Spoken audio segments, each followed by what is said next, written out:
Hello, everybody! We are the Normies, and we are back to watch The Pacific, Chapter 6. The journey continues with the raging environmental challenges these folks are enduring. We got the Jurassic Park tyke out and about now. He's gotten his first taste of war. That was a pretty crazy episode we saw last week. Oh my god. Yeah, he's hanging out with fucking Rami Malek. Yeah. He's being a weirdo. Weirdo. Yeah, it was a pretty intense place to leave off. He's like, right now you're thinking you're gonna hack into my brain. I just feel like he's narrating. Every time I see him, I think he's narrating. But, so yeah, I think we're gonna be joining up with a new kid on his journey now, and just kind of taking off from there and seeing where this is going. I like how it's been broken up. Like, he really wanted to come, and now he's here, and it kind of feels like he's gonna be one of the main characters for a while. So I'm interested in seeing how his journey differs from his bros. I'm a little shocked because Pat shared an article that said this is the most expensive HBO show ever produced, and I'm like, oh shit, Yeah. really? On the Game of Thrones? Yeah, more than Thrones, because this article came out like the last month, and Hold on. I guess it was like a $200 million budget, where Thrones was maybe like 150 mil. And this one was Like, like, I think the reason why it was more expensive is because like every episode had the highest, like it was like 21 point something per episode was like the budget. Like Game of Thrones, not every episode was like the highest. Rating, Yeah. 29. So that's why. But as far as like they grossed it out for the thing was like that. Yeah. And with Thrones too, I feel like there's some episodes where like things were chill. You know what I mean? Yeah, and some episodes where they seemingly didn't have lighting, or, you know, the ability to fake Do moon save light money or on something, lights. anything. There were even some episodes that were market substitutes. Oh, well, you know what, Chris? I think you're mistaken, because no episodes are market substitutes, including this one. You can support the official release, or you can support us on Patreon if you'd like to move ahead a few weeks, and access our uncut watch-alongs, where you must provide your own copy. If you can't do any of those things, don't sweat it. All you gotta do is hit that like button, comment below, and subscribe. Now let's watch some war, people, and feel certain emotions. We use these to communicate on Discord. We're not looking up things during the episodes. Otherwise, we'd be hella smart. If we did, I would know more about McCarthy versus MacArthur. Which I feel very dumb for saying incorrectly.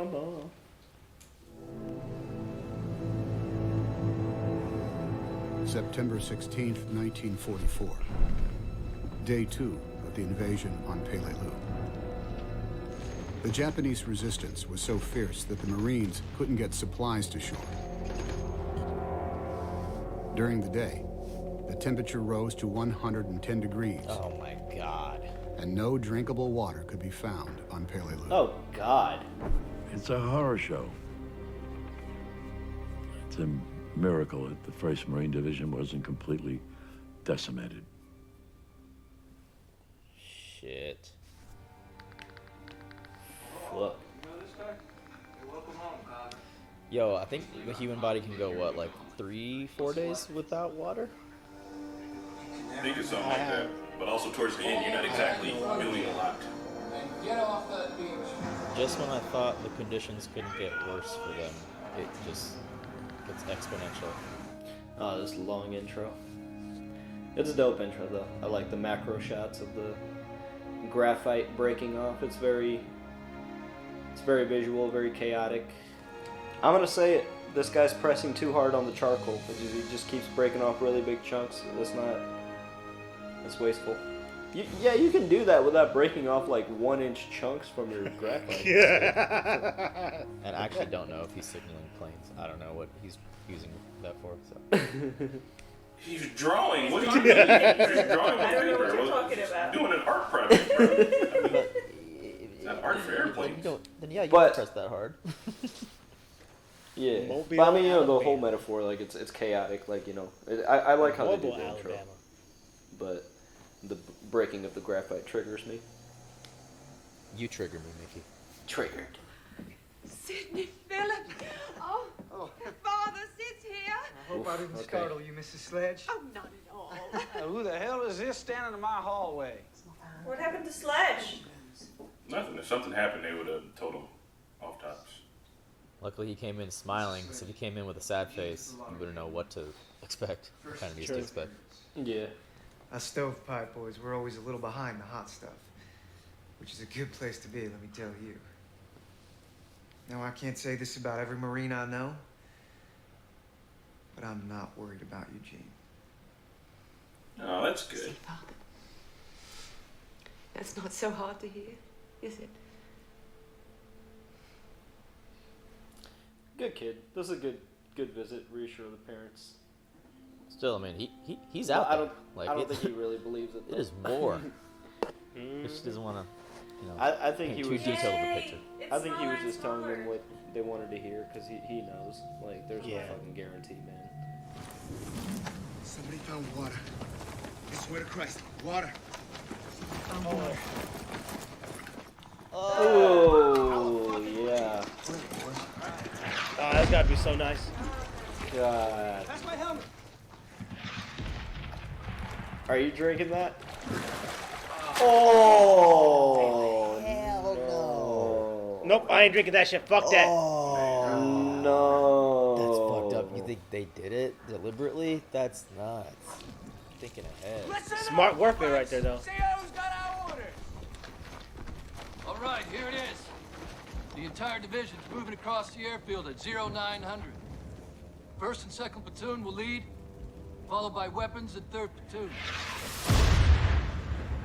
The only way to stop this Jap artillery is to get into those hills.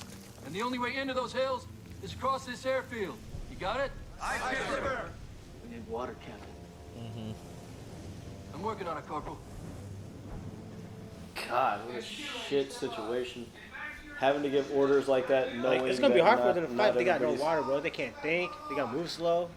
But man, it's got to be so tough giving an order like that. Like, he just said it so casually. He's like, all right, we got to make it across the airfield. Don't stop till you get to the other side. But it's like giving an order like that, knowing that not everybody's making it to the other side. How could they send us up here without any fucking water?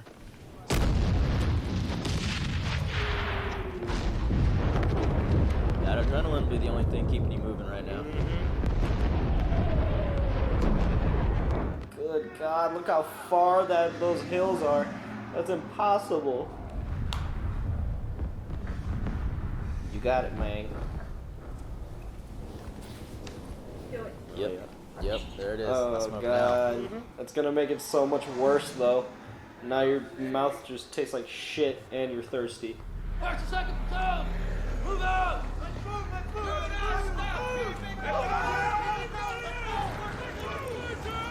Oh my God, they're about to just get picked off. You know what? They cast that kid perfectly because he's always got the in over his head look. Oh my shit. God. What the? Damn, they're ready. Horrible.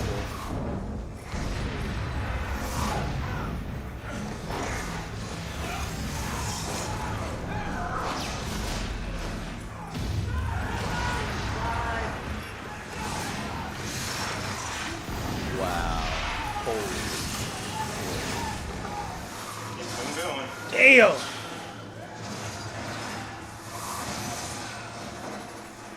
Like, there's no cover for them at all. They're getting bombed and shot at. Oh!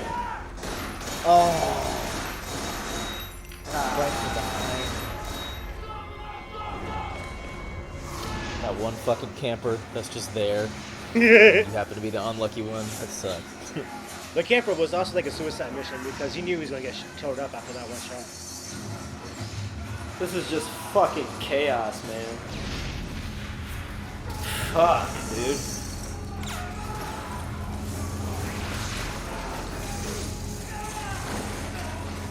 Guy, you can like see the shrapnel. It's not the explosion that's like bringing people down. It's the shrapnel. This is a hard one to watch.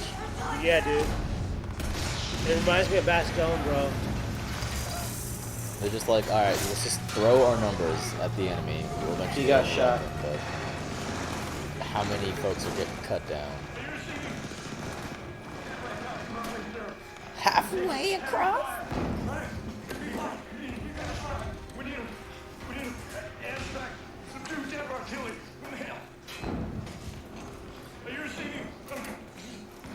Dude, he's dying. Dude, he's dying to make his last call. That's fucking. Dang, gave him a proper heart. Are you receiving? Are you receiving? I don't think we can send. The goddamn radio that works! Fix it, you hear me? Get it done! Yes, sir. Lex, White Castle, it's how for? Do you read? gotta go back. What about Conley?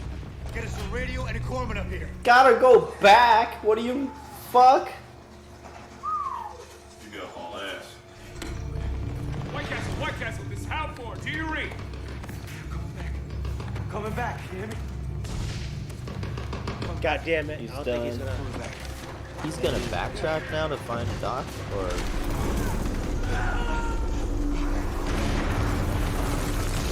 bro? No. Like, fuck that.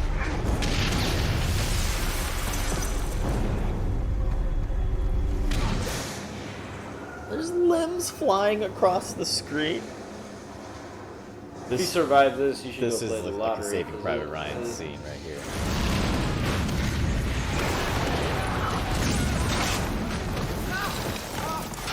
Oh man, he's down. Get up, Mr. Robot! Oh no. Oh man, Elliot. Okay. Come on! Come on! Go! Can't stand for a second, man. Don't put your around, dude. Oh! God. That dude got shot in the head with the helmet, too. You're in fire! AT on the building on your right front! Woo! Hang it! Fuck yeah.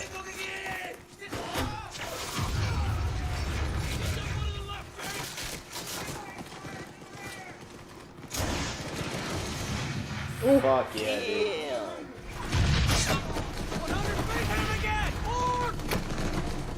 Those artillery shells were clutch.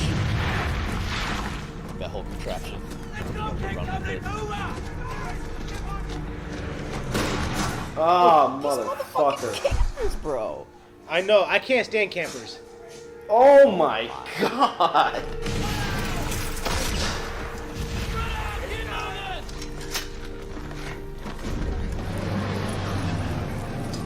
I mean, it's silly because at most you're gonna be able to kill one person, maybe two before. Exactly. Chris. If they were like suicide bombers, it'd make way more sense. But like they're literally taking one dude out. Could also be that Dude, they're what a mortally wounded or something. They don't have any grenades on them, relentless so they're just like, I'm gonna stay where I'm at, take out one at least. Gone. Get it below. I bet I'm done. I want to know how bad it is. If he got hit in like the chest or stomach, or if he's just concussed. Oh, shit, that's internal. I mean, he was right next to that bomb, so he's probably got soft tissue damage and shit. Is he gonna make it? Because that seems bad. Until we take the high ground, they'll keep plastering us. Moving into the hills. Let's move, people!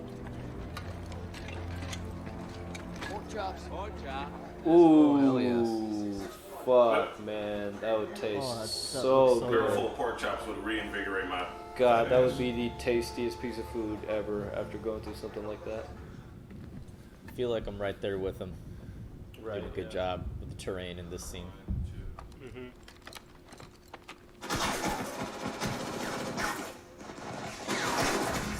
Damn it, they saw you guys.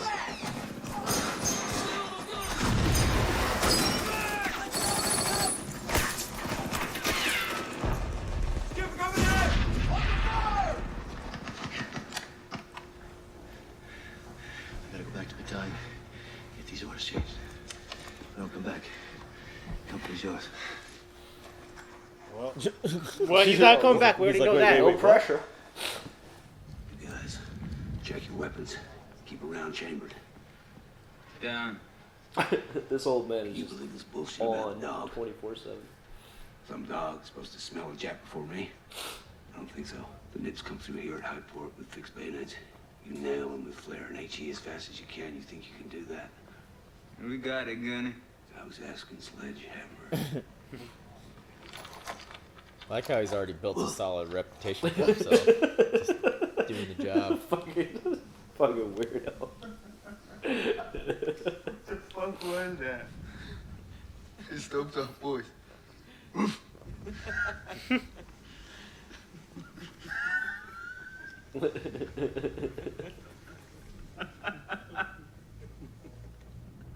They make those like moments of like just relief, like very very authentic. It just feels like it feels very real. Their relationships. Oh god. Shut up!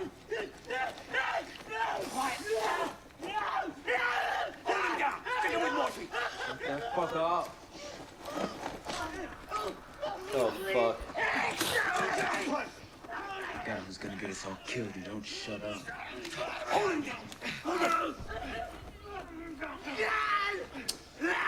Hit him with something!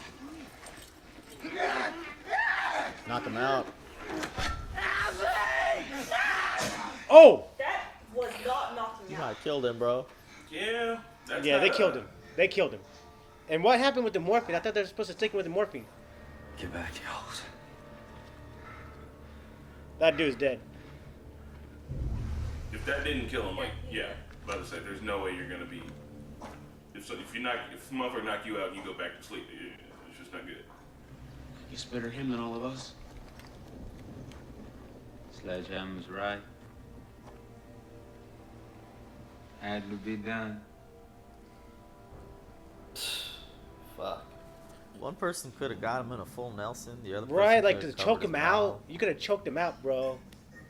You gotta kill I him. mean, when you're fighting for your life like that, I mean, he probably had the strength of adrenaline. You know, it's easier said than done. Benjamin wants us hunting jabs up the East Road. Don't blame yourself. You did the right thing. Have him back, sir. Thanks. Take company! Move out! So how would like a military report that dead? Like an officer took him out. You know, was that casualty of war? No, they would. Someone needs to correct me, but I highly doubt that they'd be like casualty of war, just like killed in action. Like, there's no reason to report what actually had to happen. Like, why the fuck would anyone tell anyone's family that? Unless it's like a direct friendly fire, I think they'd probably say, some shit happened. Let's go home, Cotter.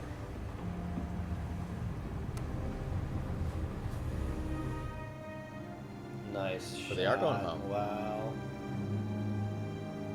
But Well, that's good. cinematography is so good. They make it look so seamless. Like that's definitely a green screen, but man, what a shot.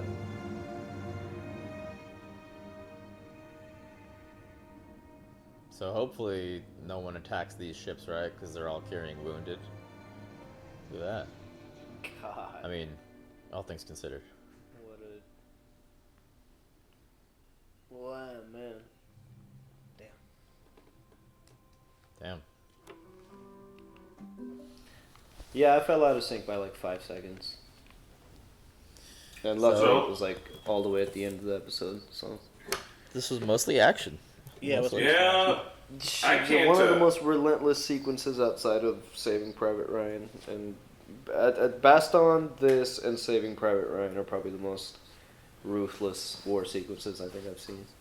Yeah, just the idea of like being in that airfield and having to get across it, and then like getting to the middle and getting like held down and being like, you still gotta go. Like it's fuck all that noise, man. That shit looks terrifying.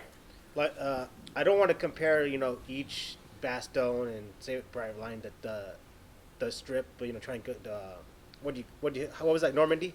I don't or this. I don't want to like rank them, but like I feel like this was like the hardest job because these guys were like well fortified, and they're like, and when they were running, like they had no direction to run, and when they got covered, the cover wasn't really covered because they got blown up, and like it's just nonstop explosion after it. Like you can't see shit, and when you turn for a second, you're gonna get shot, and that's what happened to that one dude. And I know like it was like that for every sequence, but I feel like in Bastions you gotta jump into like the foxholes and kind of protect yourself a little bit. Here, like you're out in the open, you really can't protect yourself, and there's not much cover. Yeah. And it's like you were setting people to die essentially. Yeah. There's no way you're not losing at least like Yeah. They had to have lost at least half or more than half the people. Yeah. But I don't know how many of them there were. They mentioned at the beginning that there were more Japanese soldiers than American soldiers, and that just even getting on that island was almost impossible. And like deploying any supplies was also like absolutely impossible. So that's why they also had like no water and stuff. It was so hard to watch, man. I'm glad that Very ruthless. there's some reasonable amount of like wiggle room as far as not accepting an order. Like I'm glad that that platoon leader went back to be like, we can't proceed further without unacceptable loss of casualties. Yeah, so it's that good was that it. they don't have to follow it to a T. Like if they see like, okay, this is just ridiculous. They had to make it like, across we're the obviously airfield, but gonna- moving up anymore, yeah. Yeah. And then killing that guy, man. I don't know. I guess we all can easily say what we would have done just watching this, but if we were there, I'd probably be like, just shut him up immediately, or otherwise we're all dead. So Yeah, I was shocked to see Lackey being like, how the fuck did they send us here with no water? But like he's actually expressing frustration, which is something that I was expecting in Bastogne, and like and if you guys remember, I was asking like, what is the rationale? Like, why are this is counterintuitive to anything that I could like think makes sense. Yeah. But here he was actually like questioning like, how is this, like, why are we doing this? This is you're sending us to die. And he was actually kind of like mad, which is the first time I've seen this in this context of this show. it's interesting where the characters' mindsets are shifting to. You know what I mean? Like, what's his name? Lecky. He seemed not like optimistic about war, obviously, but he kind of seemed like he was ready for it more than Sledge. And now it seems like he's ready to fuck right off because he's had 2 trips now to like an infirmary type place. Yeah, and his stopover in Australia, like, because Guadalcanal was hard for him, and then he hit Australia and like had a real good time, and then went back out to like even more shit. You know what I mean? Like he's been like not just like physically fucked up, but like emotional whiplash, and just like his mind's probably all over the place. I can't even imagine like. Ugh. Also, man, those scenes where they're just like, after all the fighting, everyone's just kind of sitting around, and old boy Sledge was like, yeah, it's like the scariest I've ever been. And they were like, yeah, everybody here is scared, but like, how do you even wind down? Like, how do you just witness that and then be like, well, now I have to go sleep and like sit still? Like, I don't know, man. Yeah, and I like the answer he was given because I feel like it lines up to like what Lecky was questioning too. Like, how can they send us out here without water? And the guy's like, we're the lucky ones.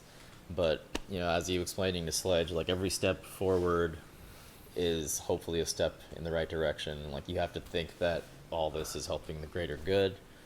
It sucks sometimes. Sometimes you go without water. Sometimes you're just put in a shitty situation. You have to adapt. Like, this is all this has been about adapting to your situation here. Nothing's been, like, a clear cut and dry mission. Yeah. I like that. Yeah, I really like the answer of the guy. Yeah, the guy. I think was he like the lieutenant, like the or whatever. He was like but he gave him answers like, like like you were just saying, like every step that we take, we're actually fighting towards the greater good. And it's like this war is for us, like as the world. And now I feel like war has shifted. It's never been for the world. It's just been for that country or that region. Yeah. And I feel like war has changed to be more. It's like war used to be. It's meant to be more profit. It's more greedy now. It's like more like I don't want to say greed, but it's more selfish. Before it was selfless. Self-serving. Yeah. I agree. Yep. I definitely agree with you there. I think since like the war in Japan, I don't think after World War II, like there hasn't been one war that's actually something for everyone. It's like now there's a war for like we're going to war because we want to go to war now. World War I and World War II were like 2 wars that were actually about values and not just about obtaining territory. Like, I mean, Hitler was obviously after territory, and like he also had a set of values that he wanted. But like the world came together and was like, fuck this shit. Like we don't want to be a part of this, and fought against it. But now I feel like especially now you have like proxy wars that you're not even a part of as a country, but you are fighting them in other territories, and it's just so. Well, look at the parallels, if I may draw. Again, not saying any is similar to the other when we make parallels like this to real world events, or like current world events. But the U.S.'s response to Pearl Harbor was like, "Oh, Japan has awakened a sleeping giant now, and we are going to go to war because they attacked us on our home front. Before we were just supplying weapons to help, but now we are going into this." And if you compare that to 9/11, which is a similar thing, like we were attacked at our home, we were angry, like it's like, okay, we were all in that spirit of like we have to go out there and like stop these people.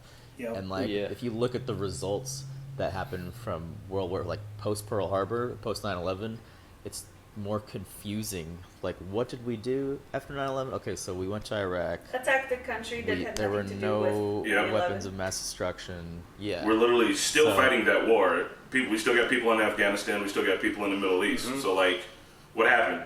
I remember super well too. In junior high, after 9/11, principal comes on the radio and is like, "Some of you kids are gonna fight in this fucking war, and some of y'all ain't gonna make it back and shit." And I was like, "That's ridiculous." This is like 7th grade. You know what I mean?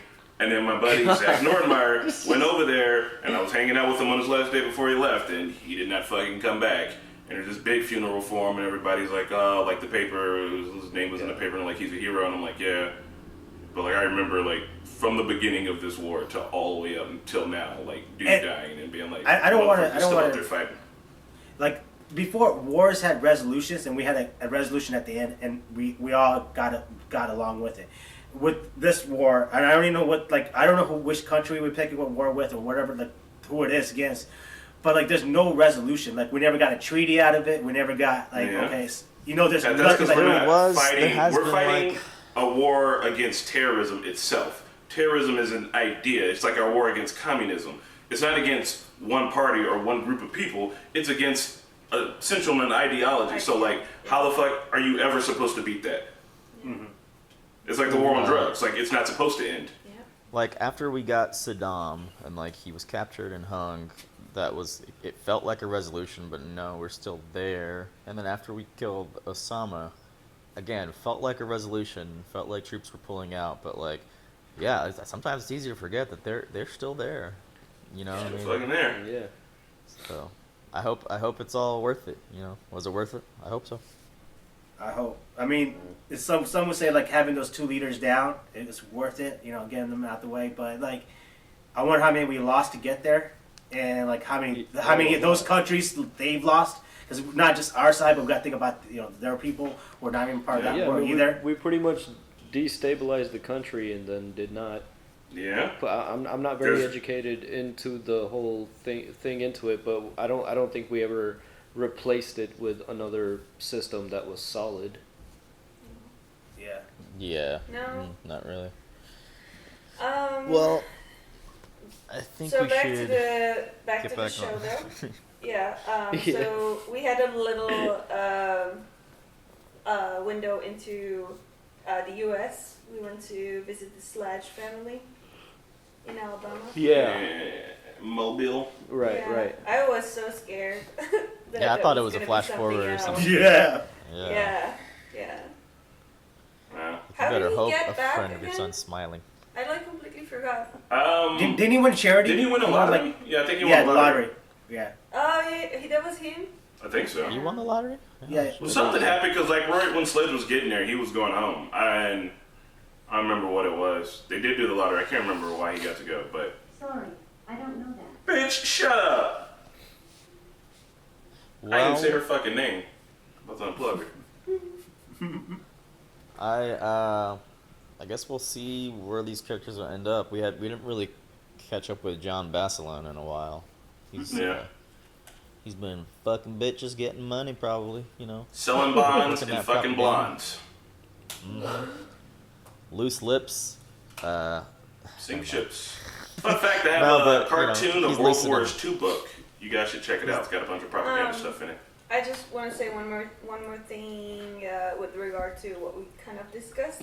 When early in the episode, Tom Hanks had his like narration, he mentioned that essentially this island is just caves, and we're literally didn't even get there. Like towards the end, we saw like a little bit of like the cave structures and how like all the Japanese soldiers are hiding, and they've literally been sitting there, which is kind of similar to how similar to like the terrain in Afghanistan and how like like every like terrain on every island is so different, and this one it just kind of reminded me of like how in Afghanistan like some of the like they couldn't find Osama bin Laden for so long because he was in a cave. Like he was moving from a cave to a cave. You're right. But then Jessica Chastain came along and helped. Never mind. It was a good movie. 0 Dark 30 is a good movie. It was a great movie. I'm trying to think what else happened because there's just a lot of action in this movie. A lot of action in this one, man. That's pretty much. No, that's I pretty feel much like that was Sledgehammer. everything, yeah. Most of it was just. I was going to ask you guys during the reaction. I know who Hoosier is, but what happened to Hoosier? Because they're asking like, did Hoosier make it back or something like that? He got shot. He was bleeding out right when they first got to the island. Yeah, okay. He was on the beach. Okay. And that's when Lucky started getting shitty. Okay. Yeah. Cool. Yeah. I also one more thing that I remember I'll probably never forget was the guy who was trying to call in the doctor, and he himself was literally dying. Yeah. Oh yeah. Yeah, but that is fucking. He was trying to call in an orders. airstrike. Yeah, he was trying to call in an airstrike, airstrike. which another thing, like even if they managed to get that airstrike called, that they're essentially bombing on top of their own people because they're just everywhere. Yeah, I mean, not if they had the right like coordinates or like pop smoke somewhere, But some of the places they wanted them to bomb, like they were pretty close by, so I'm sure there would have been a small amount of friendly fire, but it's just meant just a tough, just impossible calls to have to make. I can't imagine. Well, alright, guys. Oh, go on. Sorry. Oh no, I was just talking about that scene, like the guy who was like literally choking up blood, like that takes. Fuck, god damn, you about to die. You're still trying to give up orders. Damn, that's just next level shit. I mean, I understand. You're just doing what you're already doing. You gotta keep it going. Also, I don't know if this was just another random stray explosion, but it looked like there was like a little house in the middle of the runway where they were running, or a little shack. And and they tried to go in. Tried to run in, and the doorway it just blew up. So they might. I don't know if the Japanese probably mined it because they knew that the Americans would have to run across, or I don't know if that was just a straight bomb or not. But it seemed like it was a different type of poof. Yeah. Yeah, I remember that. I don't know what you're talking about. All right. Well. Exploded in the door. I think we're going to move on to the next episode. Remember, if you were enjoying these, like this video, comment, please subscribe, and if you want to catch the next one and support us, consider supporting us on our Patreon, and we will see you next time. Bye-bye. Bye. Deuces. Deuces.